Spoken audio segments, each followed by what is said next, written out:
The elderly black couple sat quietly in their first-class seats, exhausted from their long journey. When the flight attendant walked by, the woman softly asked, "Could we have a glass of water, please?" The attendant barely glanced at them before rolling her eyes.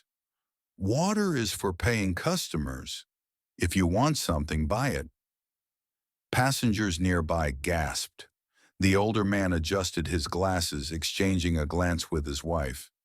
The flight attendant smirked, unaware the couple she had just humiliated weren't just passengers.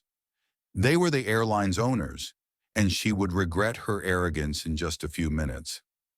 John and Margaret Lewis, a distinguished elderly couple, had spent decades building their airline from the ground up. Today they were traveling incognito, no cameras, no entourage, just two passengers wanting a peaceful flight. But their simple request for water had been met with hostility. The flight attendant, a young woman named Ashley, strutted down the aisle laughing with a few co-workers. She had already judged the elderly couple by their appearance, assuming they were nobodies. John sighed, rubbing his temples. Margaret, always composed, whispered, "Let's see how this plays out." Other passengers noticed the mistreatment, whispering amongst themselves. Some looked away in discomfort, while others shook their heads in disbelief. But Ashley ignored the couple, happily serving champagne to other first-class travelers. A businessman seated nearby spoke up.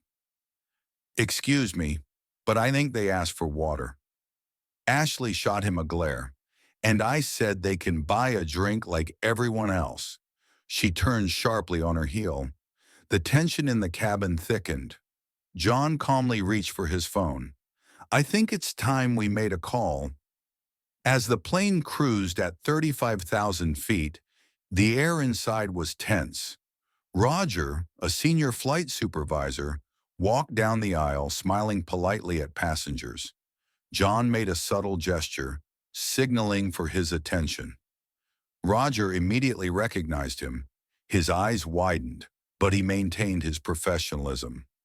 "Mr. Lewis, what a pleasure," Ashley interrupted. "Sir, they've been bothering me for free drinks." Roger froze. "Bothering you?" He turned to John and Margaret. "Is there a problem, sir?"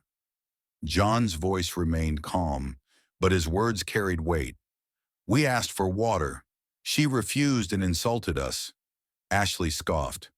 "Oh, come on, this is the first class, not charity." A heavy silence followed. Roger took a slow breath, realizing what was about to happen. He turned to Ashley. "Step aside." Ashley crossed her arms. "Why?" John leaned forward, his voice steady but firm.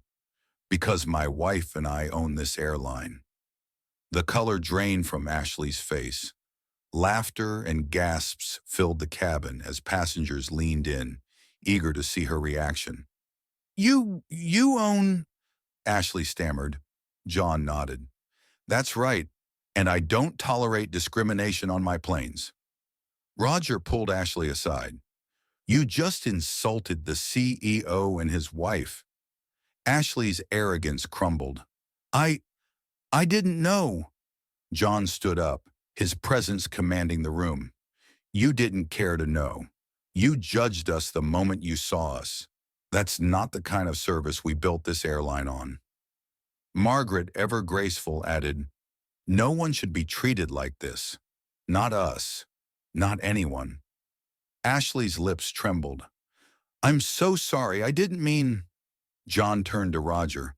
"We have a strict policy against discrimination, don't we?" Roger nodded. "Yes, sir." John's voice was firm.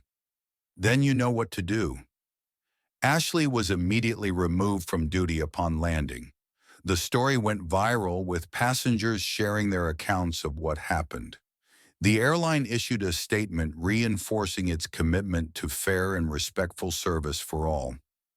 John and Margaret didn't seek revenge, only change. They implemented new training programs, ensuring every employee understood the true meaning of respect.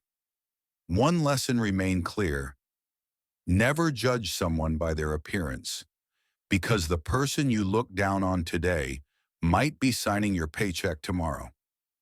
What would you have done in their place? Comment below.